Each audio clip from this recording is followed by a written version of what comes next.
Superintendent Leonard if she has any further responses, or we'll take the next question. Let's take the next question. We want to get as many in as we can. Great. Erin. Hi, thank you. My name is Trish. I'm from Mill Valley. I have 2 kids and a dog, and I know that Rodeo Beach is the only off-leash area in Marin County in the GGNRA. Can you tell me why you feel that's a safe place for families to recreate with their animals? You know, one of the things about Rodeo Beach is there's space there that we think is sufficient in order to reduce conflicts where there are dogs off-leash. We have other areas in the plan where we think the space for dogs off-leash isn't sufficient. So we've removed off-leash dog walking in some of those areas like East Beach and Prissy Field. So that's one of the reasons. Mike, do you want to add anything to that specific to Rodeo Beach? No, I think you answered really. There's a large expanse there. We're trying to provide options for people that don't want dogs on the beach and beach an area that actually we can support dogs off leash. And you're saying a family that's walking a dog off leash, you want to make sure that it's safe? Is that?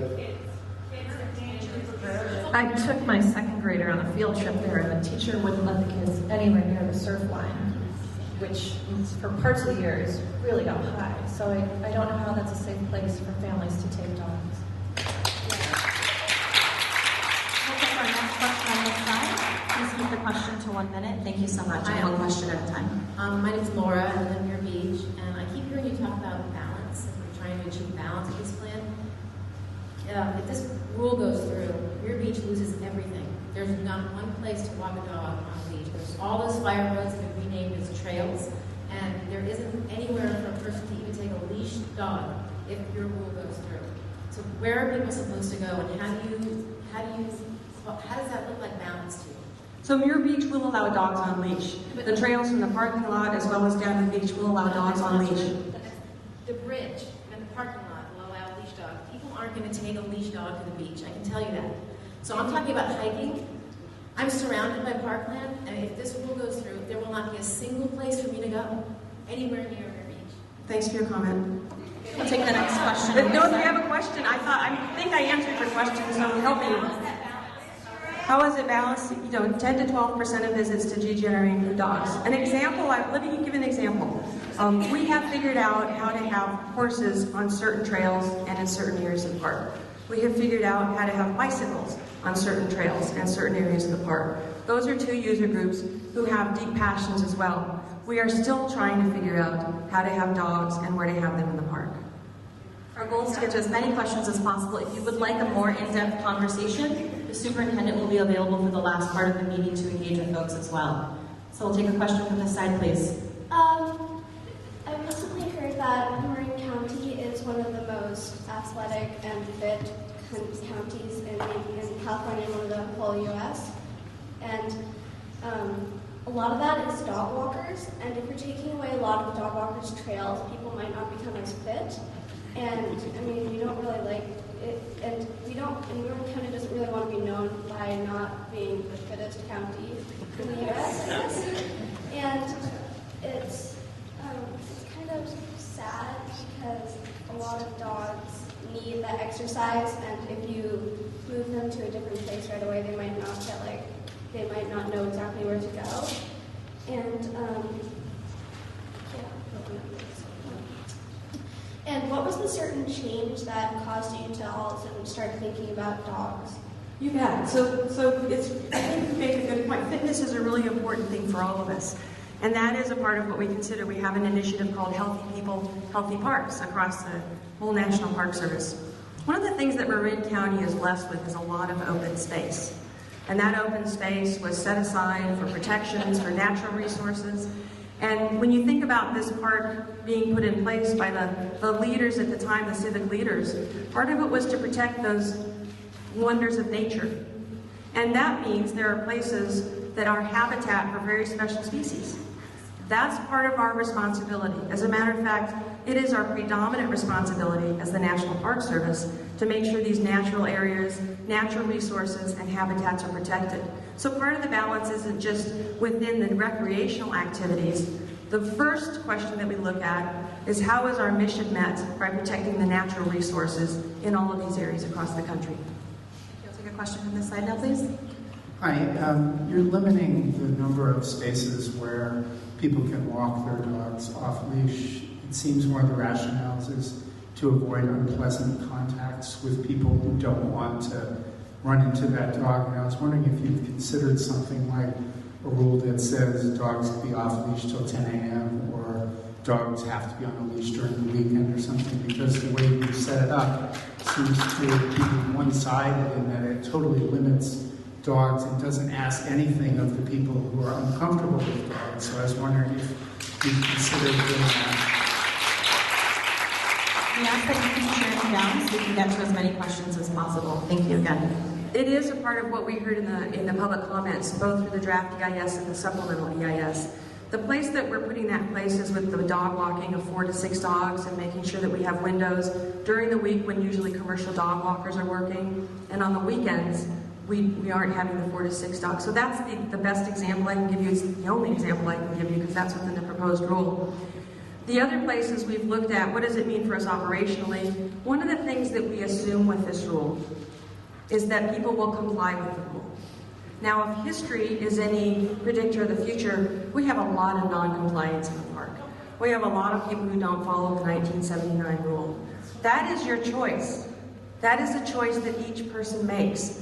And we know that people are adaptable and will make choices in the future, but we rely on our estimation that most people want to protect resources, want to reduce conflicts, and will follow the rule in the future. Take the next question from the side, please. Hi, my name's Mel Bratz, and I'm both a private dog owner and a licensed permitted dog walker. So I feel like I've done a good job of trying to educate myself about this change in process as it's come along. How do you justify what I see as a lack of transparency about this process? Although you've made assurances that no decision has been made yet, we've seen only one proposed plan, which seems very well thought out. We've seen no, plan A, plan B, and we'll take user feedback from all members of the community. We're just seeing one very hard line of many restrictions, and 2 narrow ways to submit comments. And as someone said, apparently the comments feel ignored by many users. So could you speak to the lack of transparency about any possible option of this plan not being approved? Sure, I think you asked at the very beginning, how do I justify a lack of transparency? And this is probably going to be where we have to agree to disagree, because I don't think there's been a lack of transparency. For 14 years, we've had public meetings. We had a group that tried to work together for negotiated rulemaking. Those meetings were open to the public. So we have provided information when we had it with the opportunity under the supplemental rule. I believe there's been a lot of transparency here. Take the next question from the side, please. Hi, Melanie from Sausalito. Did the NPS conduct any study on how this rule will affect city parks, other open spaces, and other county and state spaces as well? As a part of the supplemental EIS and the draft EIS process, one of the things we did was a survey to try to understand what the impacts could be from what we call displacement. So if areas are reduced in terms of where people can walk dogs off leash or where people can walk dogs, we surveyed 7,000 folks about what that would mean for them. We didn't have a very good response rate. We targeted 7,000 people who we believed were dog walkers through the information we put together with the organization that did the survey for us. But the responses that we got, it was interesting to us. The majority of response was, I'm not sure where I'll go, and I'm not sure that I'll change. So that's the one piece of information that as you consider it, you think, that's the proposed rule is meant to provide a little more certainty, now more specifics on this. We want to hear from people through the public comment process. What will that mean to you? One of the elements here that we had on the screen is what's an effective public comment. We would like to hear from you. If you think your life is going to be affected by this and what may happen to other public areas, we'd like to hear that. Okay, we'll take the next question, and for those of your hand up, our mics will come to you as soon as they get back that way. Thank you. Hi, my name's Kristen, and I live in Mill Valley. I have so many comments and questions. I'm a little overwhelmed, and I'm very heartbroken that this is happening, but ones that popped up during this meeting is where are you getting the 10 to 12% of park visitors? I visit the trails every single day of the year. Do I count as 365? I'm going to have somebody who knows more about this answer for us. Yes, hi. Yeah, every visit is counted as one visit, and this includes, I mean, we're looking at data from 2009 to 2011 as part of the SEIS when that analysis was done. And when it was done, there were surveys of particular areas, and there was also staff reports from different areas. So yes, if you walked your dog once every day for 365 days, that would be 365 visits. But you got to look at the whole park. I mean, we also, Muir Woods has 1 million people a year. Alcatraz has 1.6 million. When you look at visitation all over, and then it's a subset of that total visitation of GGNRA. So you're counting poop bags, or how are you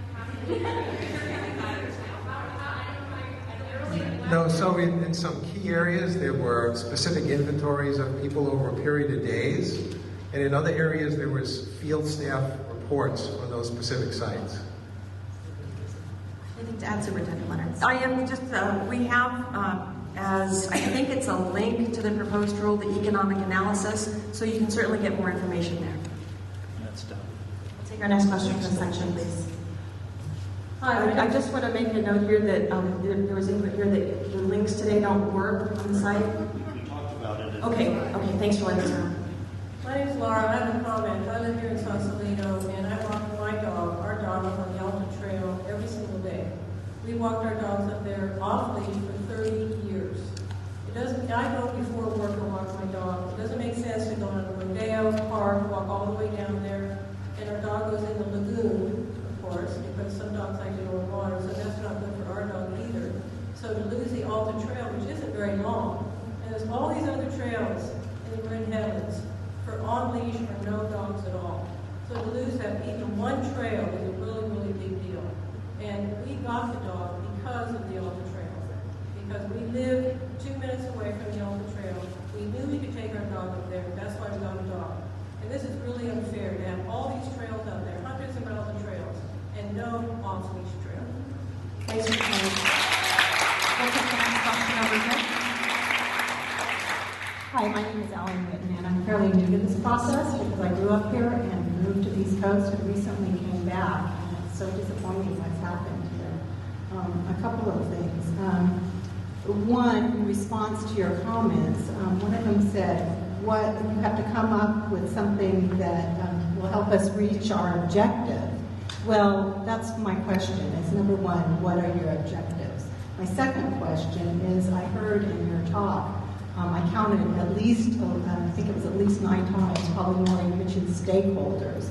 And that's not clear at all, especially after hearing Mike Suffrage talk about how the data is at least 5 years old and that kind of thing. Is who are these stakeholders and how are they involved in the process and what is the monetary contribution? Okay, thanks. Let me go over the objectives first, and then I will go over the stakeholders. And if I forget to get to the second question, please remind me. So the objectives that we have used throughout the process in which we defined in 2011, there's 6 of those.